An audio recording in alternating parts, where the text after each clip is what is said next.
मध्य प्रदेशची राजधानी भोपाळमधून एक अत्यंत धक्कादायक आणि विकृत माणसाचा प्रकार उघडकीस आला आहे। महिलांची अंतर्वस्त्रे चोरून ती स्वतः परिधान करणाऱ्या एका सनकी चोराला कोळार पोलिसांनी अटक केली आहे।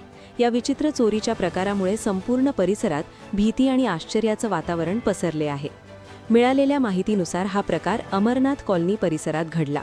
या कॉलनीतील एका डेअरी संचालकाच्या घरात रात्री साधारण 12:30च्या सुमारास हा चोर चोरीच्या उद्देशाने शिरला होता।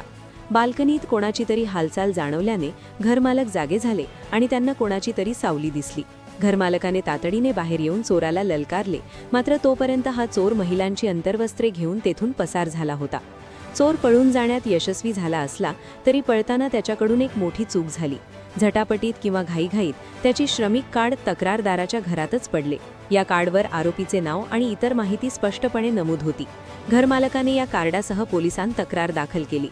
कार्डवरील पत्त्याच्या आधारे पोलिसांनी दुपारी आरोपीच्या घरावर छापा टाकला। पोलीस जेव्हा त्याच्या घरात शिरले तेव्हा आरोपी गाढ झोपलेला होता। पोलिसांनी जेव्हा त्याला झोपेतून उठवले तेव्हा तिथे उपस्थित असलेल्या प्रत्येकालाच धक्का बसला। आरोपीने चोरी केलेले महिलांचे अंतर्वस्त्र स्वतः परिधान केले होते।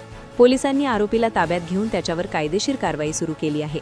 पोलिसांनी केलेल्या या कारवाईचा आणि आरोपीच्या या विचित्र सवयीचा व्हिडिओ सध्या सोशल मीडियावर मोठ्या प्रमाणावर व्हायरल होत आहे।